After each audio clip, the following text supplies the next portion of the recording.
Hi everyone and welcome to another episode of Hashtag Vlogger. So for today's video, I will be doing another how-to video because this is the question that I always get from my friends.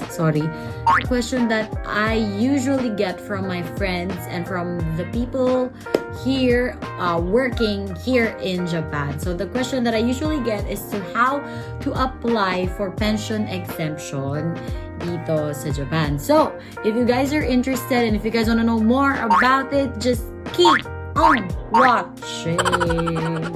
Thank you.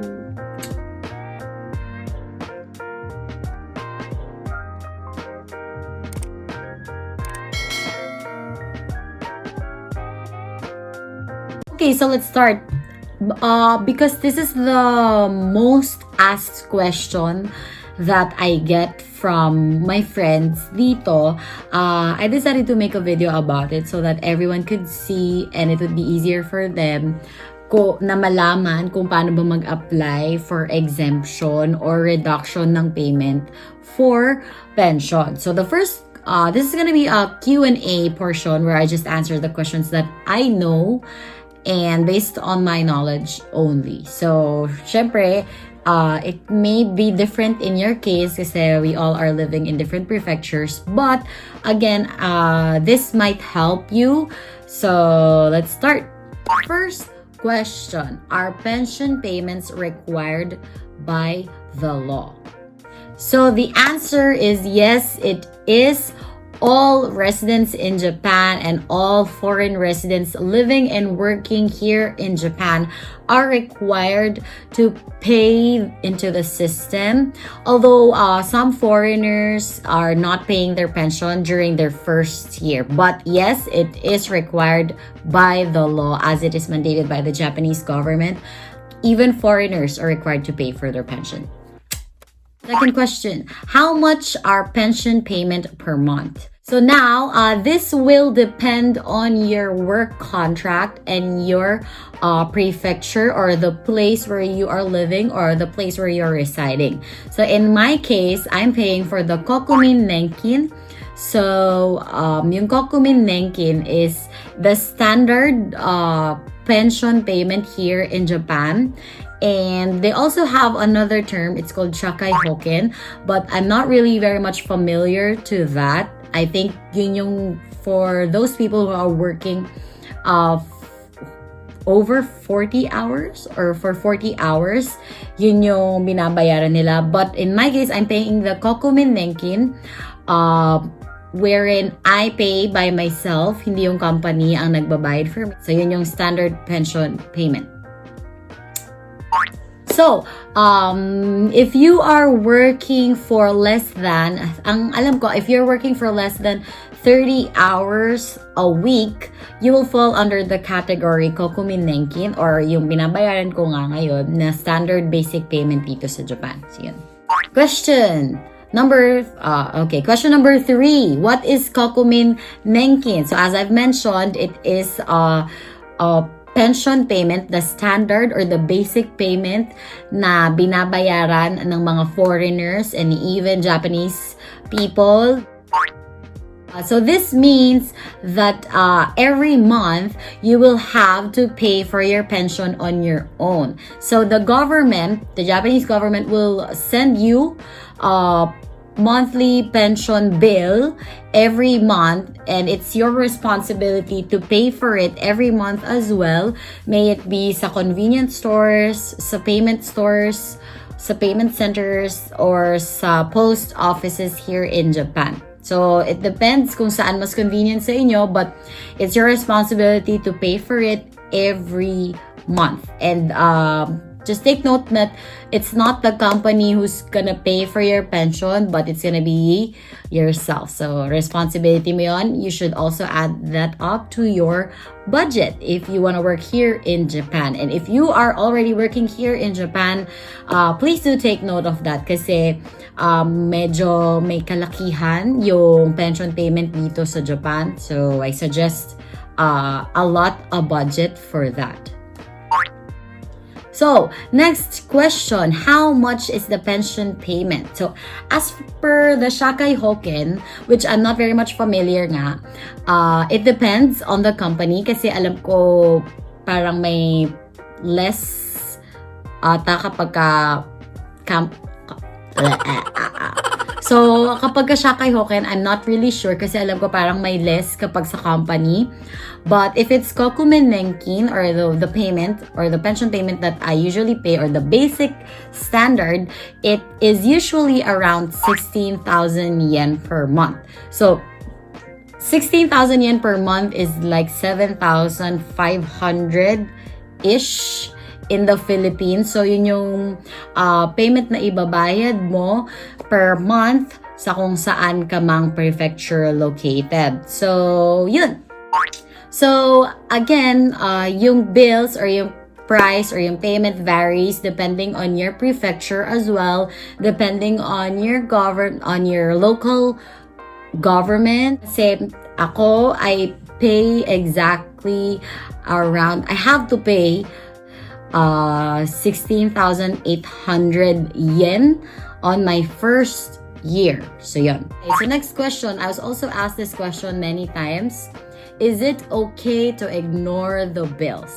So, to answer your question, pension contributions start on your first year here in Japan. And I honestly think that it is not okay to not pay or to ignore your pension bills, because by then you will start to receive warning letters from the Japanese government stating that they will seize your assets, whatever stuff. So, marireceive mo yung warning letters kasi they know your address, they know your My Number, especially now that the government had rolled on the My Number system. So, they know your, parang may track number ka dito sa Japan, and they know your remittances, and they can easily search for your details here in Japan, and they can block you here in Japan as well. So if you don't pay for your pension, so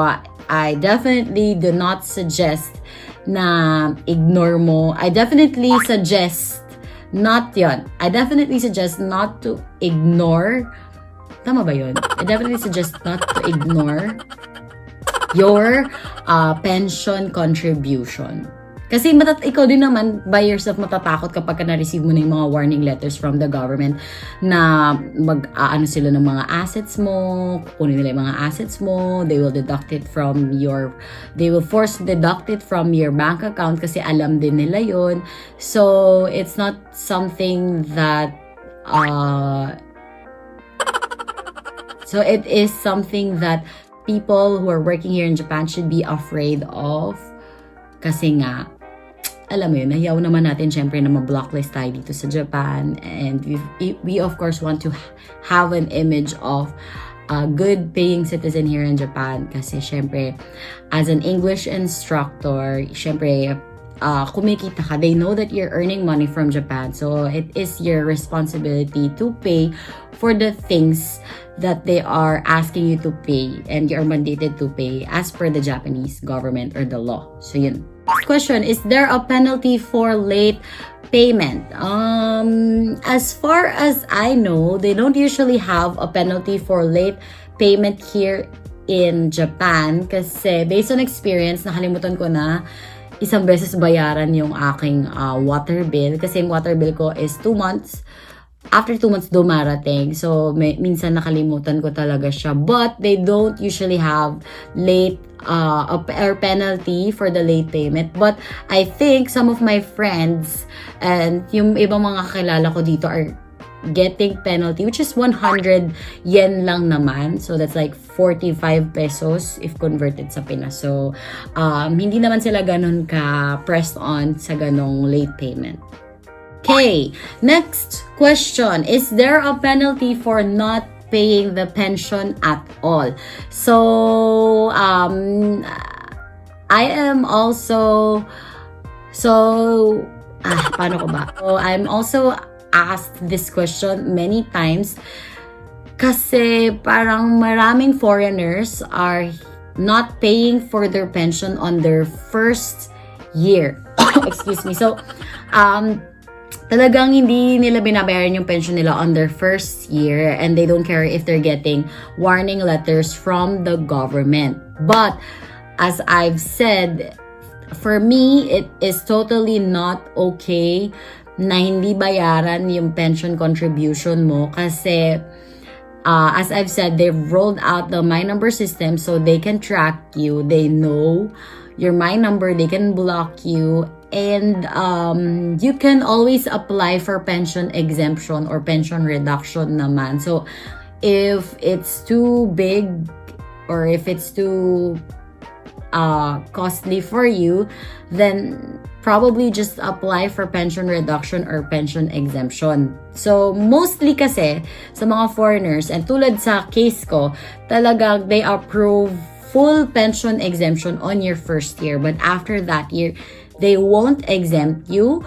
or they will give you partial reduction of your pension payment. Pero, required ka na talaga to pay. But really, I suggest not to ignore your bills kasi mandated nga nila yun. So, alam mo yun. Importante siyang bayaran. Kasi, yeah.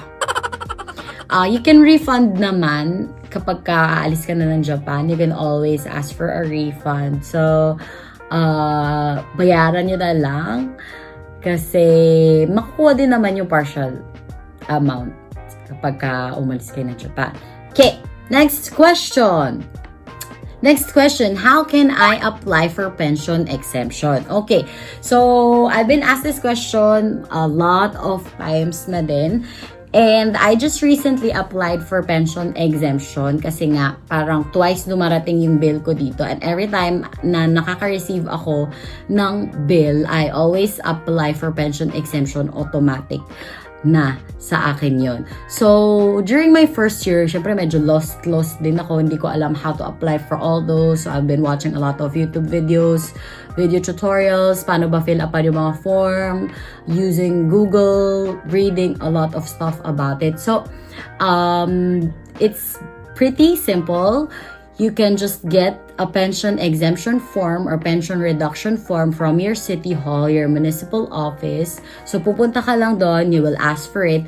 Some people are really lucky kasi kapag sinanda na sila ng bill, meron ng pension exemption form na kasama. So, sa case ko, ganun yung nangyayari. Meron ng pension exemption form na kasama. So, I just fill out the things or the information that needs to be filled out.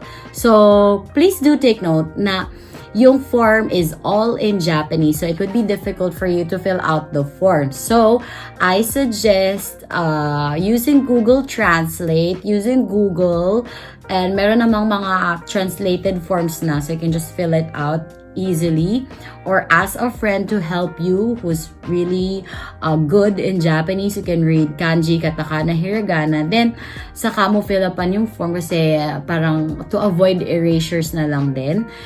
And, yeah, I think that's basically it. After filling out the forms, the details that you need, huwag ka ma-overwhelmed with a lot of information that you have to put in. I guess, kailangan mo ring i-state doon yung, ay, nalobat. Okay, so I guess kailangan mo ring i-state doon yung dependents mo, etc. Pero isa lang naman yung form nila dito for all. And it's basically the same thing. Magugoogle nyo naman yung form na parang may English translation. So if you don't have, I'll try to look for one and I'll paste it here. Ganyan. So if you need help with anything, you can ask me how to fill it out. Hopefully, I can help you kasi I'm not really good in katakana, kanji, hiragana. Hindi ako magaling. Pero, Google Translate lang yung ginagamit ko and I always ask my friends. I research about it kaya na-fill account ko. And also, if you're really not sure and if you don't have a friend here in Japan as well, you can go to the city hall and then dun mo fill upan. You can ask someone, the information desk, to help you with your pension exemption form. And maybe they could help you too. But please do note that pagpunta mo ng City Hall, hindi laging merong English translator for you. So, be ready rin with your Google Translate para maintindihan ka nila, mas maintindihan ka nila. But in my case, luckily, yung City Hall, kung saan ako laging pumupunta to ask for help in the forms that I had to fill out for my city, for my work, they have an English translator app where you can talk to someone and they can help you translate the things that you're asking for. So, mas nagiging madali ang lahat for me. And I guess, ganun din naman sa mga city halls dito sa Japan. Meron sila nung app for foreigners where you can use to talk to someone and then they can translate it for you and then translate back kapag ka may message yung employee or yung staff doon. So, it would be really simple. So, yun. And then, after filling out the forms, you can just give it out to the City Hall by yourself if you want, or you can just mail it sa post boxes ping, here in Japan. So, malapit lang sa bahay mo, definitely. Konting lakad lang and then just put it inside the box and that's it. Makakarating na yun sa post office and you just have to wait for around 2 to 3 weeks to get the exemption and to get the results if you are qualified for a pension exemption. So, the government usually sends it by mail as well. So, marireceive mo na lang siya sa bahay mo and of course, all of it is in Japanese. You just have to Google Translate everything and you'll know kung hanggang kailan ka exempted, if you're exempted for a year, and also you'll know if you're fully exempted or you're partially exempted. So, I'll show you probably a letter kung ano yung itsura ng letter na stating that you are exempted from the pension payment. So, yan. Ting! Hopefully, I can show it. Please do note that not all people get full exemption.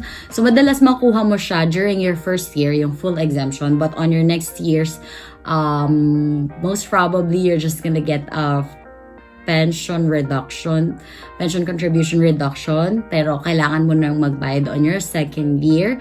And but you can always apply for it. Some of my friends are even stating their dependents para alam ng government na nagpapadala ka sa Pinas or sa kung saan mang bansa or saan mang lugar, so they know na they need to reduce your contribution to the pension. So yun, I guess that's it. It's pretty much simple filing out a pension exemption. If you guys are still wondering kung ano itsura ng pension exemption form, you can ask me. I can help you I can help you with filling out the forms and also pakita ko sa inyo kung ano yung letters na na-receive ko stating na fully exempted ako on my first year lang dito sa Japan. So if you guys have questions, comments, suggestions, or feedbacks, message me or comment down below. I hope you like this video. Thank you again for watching and I'll see you on my next vlog. Thank you. See you. Bye.